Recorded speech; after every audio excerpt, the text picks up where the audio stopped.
Hi മക്കളെ, good morning. എന്തെല്ലാം വിശേഷങ്ങൾ? നമ്മുടെ പരീക്ഷ അവസാന ലാപ്പിലേക്ക് പ്രവേശിച്ചിരിക്കുകയാണ്. ഏറ്റവും അവസാനത്തെ പരീക്ഷ എന്ന് പറയുന്നത് നമ്മുടെ മലയാളം അല്ലെങ്കിൽ സംസ്കൃതം, അറബിക്ക് തുടങ്ങിയ ലാംഗ്വേജുകളാണ്. ഈ മലയാളത്തിനകത്ത് ഏറ്റവും അത്യാവശ്യമായിട്ട് അല്ലെങ്കിൽ ഉപന്യാസത്തിൽ ചോദിക്കാൻ സാധ്യതയുള്ള ഒരു ചോദ്യം ഏത് പാഠഭാഗത്തിൽ നിന്ന്? കേശിനി മൊഴി എന്ന പാഠഭാഗത്തിൽ നിന്ന് നിങ്ങളോട് ചോദിക്കാൻ സാധ്യതയുള്ള 8 മാർക്കിനുള്ള ചോദ്യവും അതിൻ്റെ ഉത്തരവുമാണ് എന്ത് ചെയ്തിരിക്കുന്നത് ഇന്ന് നിങ്ങളുടെ മുന്നിൽ അവതരിപ്പിക്കാൻ വേണ്ടി ഞാൻ വന്നിരിക്കുന്നത്. ഓക്കെ, നമുക്ക് സമയം കളയണ്ട, നോക്കാം. നൈഷധനിവൻ താൻ ഒരീശലില്ലമേ നിർണയം. നൈഷധൻ ഇവൻ താൻ ഒരു ഈശലില്ലമേ നിർണയം. ഇവൻ എന്ന് പറയുന്നത് നൈഷധ രാജ്യത്തെ രാജാവ് തന്നെയാണ്, അതിലൊരു സംശയവുമില്ല എന്ന ആത്മഗതത്തിലേക്ക് ദമയന്തി എത്തിച്ചേരാനിടയായ സാഹചര്യം വിശദമാക്കുക. അല്ലെങ്കിൽ ബാഹുകൻ, അവിടെ വന്നിട്ടുള്ള ബാഹുകൻ നളൻ തന്നെയാണെന്ന് ദമയന്തിക്ക് ബോധ്യമായത് എങ്ങനെയാണ്? 6 മാർക്കിനോ 8 മാർക്കിനോ വന്നു കഴിഞ്ഞാൽ എഴുതാവുന്ന ഉത്തരം എങ്ങനെ എഴുതണം? ഇങ്ങനെയാണ് എഴുതേണ്ടത്. ഉണ്ണായി വാര്യരുടെ പോയിന്റുകളായിട്ടാണ് ഞാൻ തന്നിരിക്കുന്നത്. അതിനെ നിങ്ങൾ എന്താക്കുക? പാരഗ്രാഫിലേക്ക് കൊണ്ടുവരിക.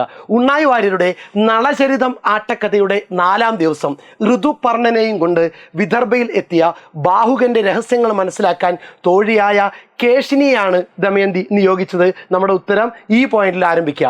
ഉണ്ണായി വാര്യരുടെ നളചരിതം ആട്ടക്കഥയുടെ 4ാം ദിവസം ഋതുപർണനെയും കൊണ്ട് വിദർഭയിലെത്തിയ ബാഹുകന്റെ രഹസ്യങ്ങൾ മനസ്സിലാക്കാൻ തോഴിയായ കേശിനിയാണ് ദമയന്തി നിയോഗിച്ചത്. ബുദ്ധിമതിയും സൂക്ഷ്മ നിരീക്ഷണ പടുവുമായ കേശിനി നേരിട്ട് തന്നെ ബാഹുകന്റെ അരികിലെത്തി അവനോട് കളിമട്ടിൽ പലതും സംസാരിച്ച് മനസ്സിലാക്കാൻ ശ്രമിക്കുന്നു.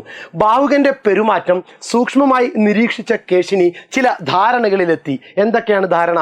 ബാഹുകൻ ഉത്തമനായ ബുദ്ധിശാലിയായ പുരുഷനാണ്. അയാൾ ദുഷ്ടനല്ല. അയാളുടെ വാക്കുകളിൽ വഞ്ചനയില്ല. ബാഹുകൻ നളന്റെ പക്ഷം പിടിച്ച് സംസാരിക്കുന്നുണ്ട്. ഈ കണ്ടെത്തലുകൾക്ക് ശേഷം കേശിനി ഒളിച്ചു നിന്ന് ബാഹുകനെ നിരീക്ഷിക്കുകയും ചെയ്തു. എന്തൊക്കെയാണ്? അപ്പോൾ വിചിത്രമായ ചില കാര്യങ്ങൾ കണ്ടു. പാചകത്തിനായി ബാഹുകൻ കുടം അടുപ്പിൽ വെച്ചപ്പോൾ അതിൽ ജലം തനിയെ നിറയുന്നു. വേണ്ടുവോളം തീ തനിയെ കത്തുന്നു. അതിവേഗം ഭക്ഷണം പാകം ചെയ്യുന്നു. മറ്റൊരു വിചിത്ര കാര്യം കേശിനി കണ്ടത്, നളൻ തലോടിയപ്പോൾ വാടിയ പൂക്കളൊക്കെ പുതുപൂക്കളാകുന്നു. ഈ സവിശേഷതകളെല്ലാം, ഇതൊക്കെ വരം കിട്ടിയ സമയത്തുള്ള ക്വാളിറ്റികളാണ് അല്ലേ? ഈ സവിശേഷതകളെല്ലാം വിവാഹവേദിയിൽ വെച്ച് ഇന്ദ്രൻ, അഗ്നി, വരുണൻ, യമൻ എന്നീ ദേവന്മാർ നളന് നൽകിയ വരങ്ങളുടെ അടയാളമാണെന്ന് തിരിച്ചറിഞ്ഞ കേശിനി ഈ കാര്യങ്ങളെല്ലാം ദമയന്തി അറിയിച്ചു. ബാഹുകൻ നളൻ തന്നെയാണെന്ന് അങ്ങനെയാണ് ദമയന്തിക്ക് ബോധ്യമായത്. ഓക്കെ മക്കളെ, 6 മാർക്കിലേക്ക് അല്ലെങ്കിൽ 8 മാർക്കിലേക്കുള്ള പോയിന്റാണ് നിങ്ങളെ കയ്യിലേക്ക് തന്നിരിക്കുന്നത്. കൃത്യമായിട്ട് നോക്കിക്കൊള്ളുക. Okay, thank you.